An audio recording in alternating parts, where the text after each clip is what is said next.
Le protocole ERAS, c'est un protocole de réhabilitation améliorée après chirurgie. Chaque intervention chirurgicale est une agression contre les patients, on peut dire. Et dans le protocole ERAS, il y a toute une série de mesures à prendre afin de réduire au maximum ce stress, cette agression chirurgicale, sur le point de vue physique, mais également sur le point de vue psychologique. Le protocole ERAS commence dès le préopératoire avec une réadaptation à l'effort. On encourage le patient à arrêter de boire, de fumer.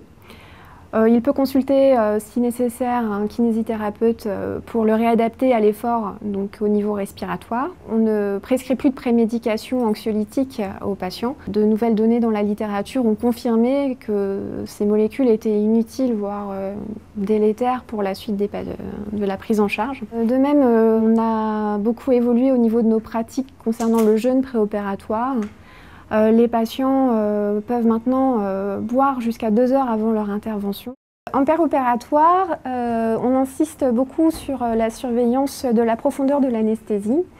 Une des autres choses qu'on surveille pendant l'intervention, c'est le débit cardiaque. Ça conditionne la survenue d'une infection post-opératoire, la survenue des fistules, bref, beaucoup de complications sont issues de ce débit cardiaque optimisé.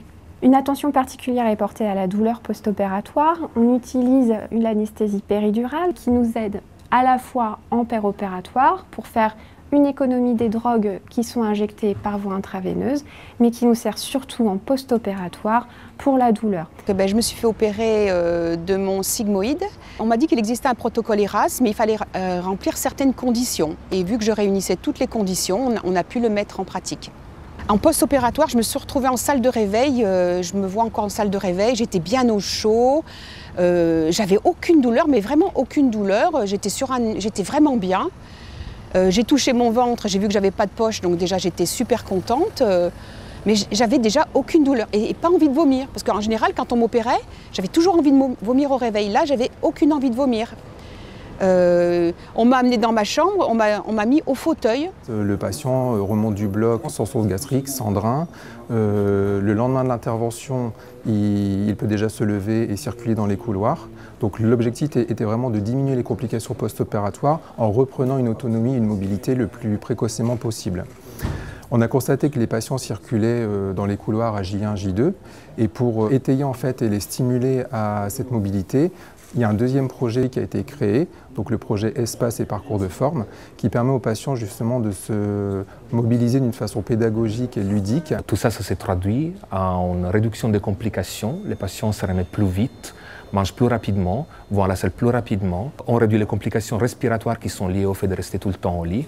On réduit les complications chirurgicales qui sont liées par exemple au remplissage ou d'autres questions techniques.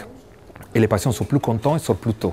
Notre durée d'hospitalisation a été réduite donc, de 9 à 5 jours d'hospitalisation et les grosses complications ont été réduites de l'ordre de 30%.